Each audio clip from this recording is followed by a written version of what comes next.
What's going on, YouTube? It's the Bushy Beard, and I'm back, and I'm bushier than ever. And right now, I wanted to do a little bit something different. I wanted to hear from Little Peeps' mom. I think she spoke at her son's funeral, and so I kind of want to get to know her and listen to her, what she had to say.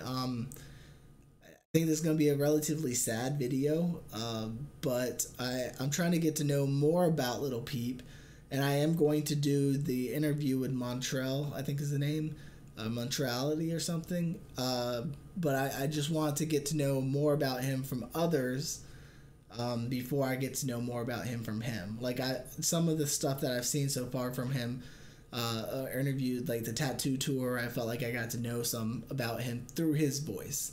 But I want to hear it through his mom's. I don't know. I think that would be an interesting thing to listen to. So I hope you guys like it. Let us jump into it.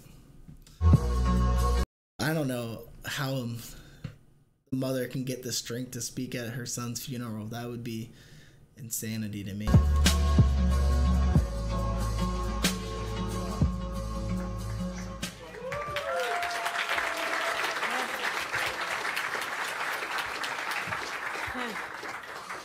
Hi. Oh, you can hear me, right? Yeah. Okay, good. Good. Okay. So I'm going to start with a little quote which made me cry, and it's from a great book by Kate DiCamillo, and it's called The Miraculous Journey of Edward Tulane, which is you read that and you'll just cry and cry. And I read that out loud to the boys. We read about every night until they were about 11 and 13, just because we liked to do it. So the heart breaks and breaks and lives by breaking. It is necessary to go through dark and deeper dark and not to turn. So that's just basically the big idea of that is you just gotta go through it. I don't know if I could ever understand the darkness that she has been going through with the loss of her son. To see such a promising musician, promising future for her son, to understand that he will no longer be able to make music, to do something that made him happy. She would no longer be able to call him. And from what he was saying, like that was his rock, was his mom. That he loved to talk to his mom, and I couldn't even begin to imagine what she is going through. Excuse me. In our shock, walking to get breakfast the morning after Gus died, Oscar and I tried to make each other feel like we were going to be okay without him. We hadn't really slept. Is Oscar his dad or his brother? Let me know, because I think she said kids, and so I assume he has a brother. I'm not 100% sure. But it was a sunny day, and we knew we needed to get out of the house and into the world for comfort. One of the things Oscar said to me was, "Mama, just think of what he accomplished in..." So brother. Things Oscar said to me was, "Mama, just think of what he accomplished in barely 21 years. He traveled to Russia, England, Belgium, France, and El Paso. I will probably never go to El Paso in my entire life." I mean, most people never get to do in their entire lifetime what Gus did in just 21 years. I mean, that's 100% accurate. Is musicians, especially young musicians, live a number of years more than most people live in the rest of their life. I've traveled a bit, but that's mainly because of the military. I haven't really traveled for pleasure a whole lot outside of the United States. I would like to eventually. I have to get to a place where I can financially afford to do stuff like that, and I don't know when that's going to be, but I would like to travel and visit other countries for fun instead of military-wise. So many people have said these same words, more or less, to me over the past couple of weeks. Gus did it. He lived his own life on his own terms. He was a stubborn, driven, talented, crafty, observant, and tender young man. Gus was also vulnerable. He hurt terribly when his friend's parents said he was no longer welcome in their homes. Once he had stopped performing. I don't know. That would be hard to have your friend's parents say you're no longer allowed to hang out with my kids. And I think it's because of the tattoo or the music he was making, which, I mean, you have best friends and then their parents are tearing people apart. It's hard for anybody to go through. Well in school and had stopped playing sports. Long before that, though, Gus understood that many good people suffered injustice because of what they looked like or how much money they had. He saw how the cool kids who lived in the fancy neighborhoods looked down on his friends who lived in the projects and looked down on his own family who lived in an apartment and drove an old Nissan. Gus got fed up with that world. He rejected it, and he rejected being molded into a box. Probably Emma, Ian, and Carmelo know more about why he began to feel that way. When he locked himself in the garage and got his first tattoo, I think that's an important lesson for all of us to learn, is that people are not in boxes. Like, you think you can judge somebody based on where they're from or the lifestyle they live or what they look like, but you can't. Every single person in every different place is completely unique, and we need to be able as humans to understand that and get to know people's stories before we get to judge them. And or not get to, we shouldn't judge anybody, but before we judge anybody, if we are, which, I mean, humans, we always judge people. We try not to, but sometimes it happens. We need to get to know people, and instead of casting judgment on them, listen to them and understand who they are as a person before label them, or before we, I'm trying to find the right word, before we cast them away as an other, because no one's ever an other. They're always unique. I'm unique, you're unique, we're all unique in our own ways, and that's what makes the world a beautiful place, is we all have uniquenesses to offer. And Little Peeps was his music. Mine is, in a small part, my reactions. So I think it's an interesting thing. he began to make his rejection of the box public. He dared the world. That's when some of his friends' parents told their sons and daughters they didn't want him to hang around with Gus. He cried when he told me about that. That's when the adults at the high school began to look at him askance. And that's right. I mean, that's the parents putting him in a box. Instead of getting to know who he is, they're scared because he has a tattoo. And so their parents are saying, no, you can't hang around this guy. He's going to be a bad influence on you, without knowing anything about Gus. He set his jaw when he told me about that. With a keen eye for injustice, Gus raised the ante. He added to his tattoo. He pierced various parts of his face: his ears, nose, lip, eyebrow. The more tattoos and piercings he got, the more he was treated like an outsider, and the more of an outsider he became. I don't know. I don't want to say, like, in order for him to have made his music be as impactful as it is, that he had to be an outsider. But I think a lot of it came from a place of being an outsider. I wish, he was accepted, that he was loved by everybody, and that he didn't have to go through a lot of the stuff that he went through. Like, I wish all that was true, and I wish he was still here today.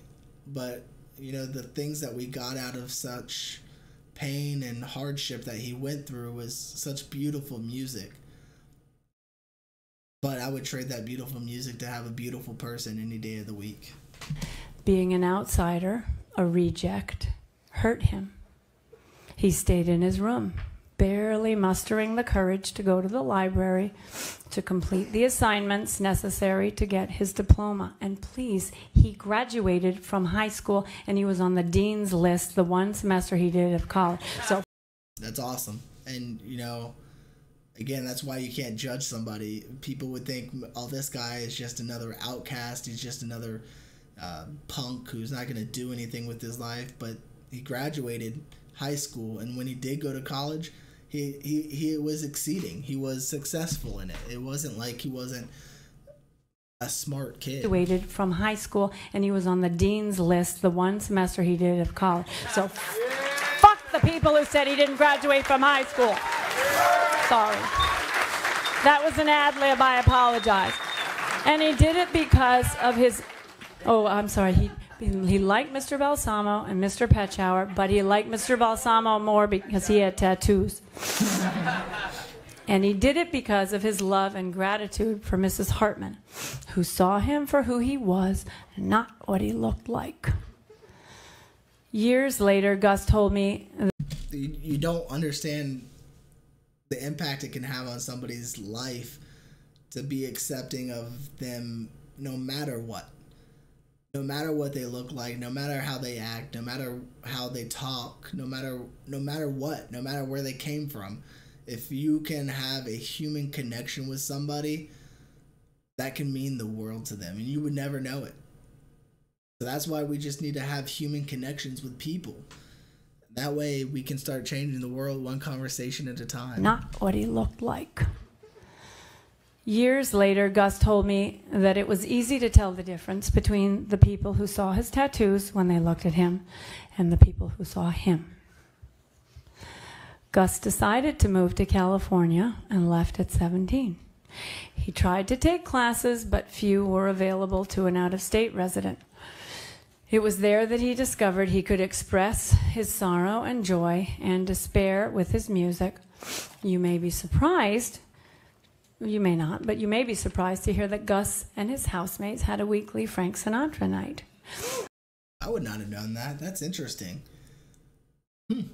That you draw, I guess, got some of his inspiration from, I'm assuming right now that he got some of his inspiration from Frank Sinatra.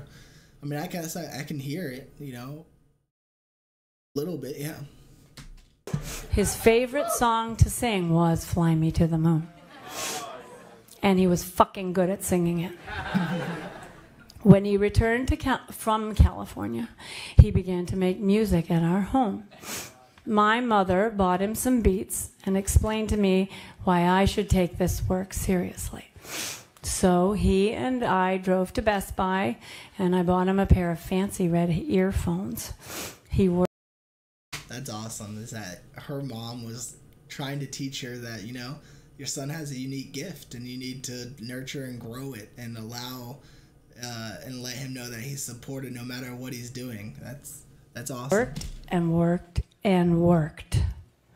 He made me wear earplugs at night so I wouldn't hear him, but I did hear him belting it out. He worked like that typically through the night, going to sleep when I got ready for work.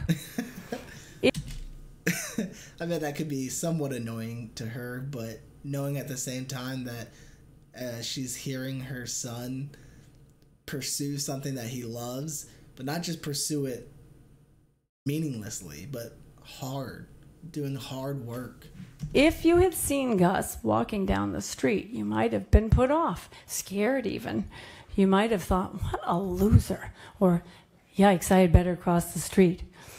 If you had known he stopped caring about school, you might have thought, what a loser, and I don't want my kid hanging around with him. You know, some of the most successful people in the world never went to college. Bill Gates never went to college, or never graduated college. They probably, some of them did go, but they dropped out. Mark Zuckerberg, I believe, never finished college. If you have a gift and it's unique and you're able to use it, college isn't for everybody. Do what you got to do to make your gift a gift to the world. He could get into some bad habits. If you had seen his filthy fingernails, you might have run away. If you had made these judgments about this teenager, then I ask you to use this moment right now as a time to reflect on your actions. Ask yourself these questions. Do I really know this person? Have I sat down face to face and asked him to tell me about himself? And see, that's what I was saying. Create that connection with somebody before you cast judgment. I'm gonna be the first to tell you that there are times in my life where I've cast judgment on people just to find out who they are and love them no matter what. It's judging somebody can really disconnect you from them and could cost you what could be a lifelong friendship. Do I know what matters to him? Do I know what he values? What hurts him? What he loves? And why? Am I assuming this strange or scary looking person has no plans for himself? Have I asked him his plans?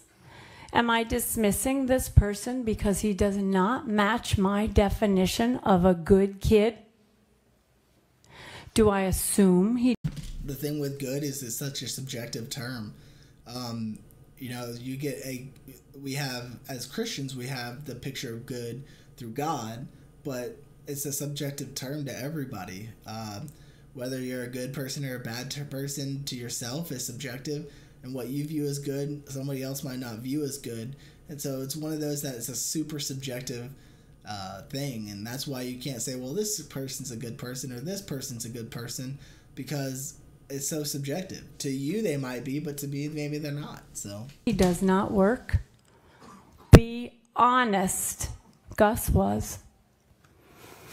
Gus wrote a song about wanting to burn his high school down. He didn't like most of the adults there. He despised the social scene.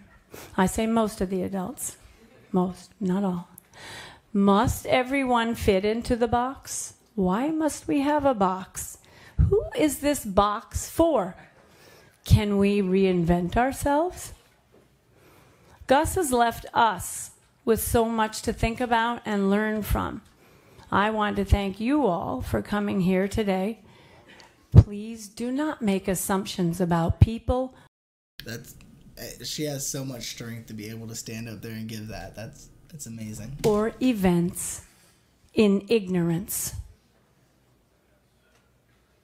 Do you understand what I'm saying? Try to step outside of your own box and open your mind to new ideas. My sweet little peeper is gone now, but he has surely left us a lot of wonderful material to review and consider.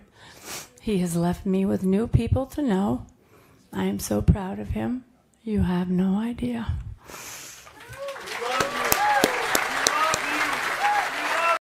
That was amazing.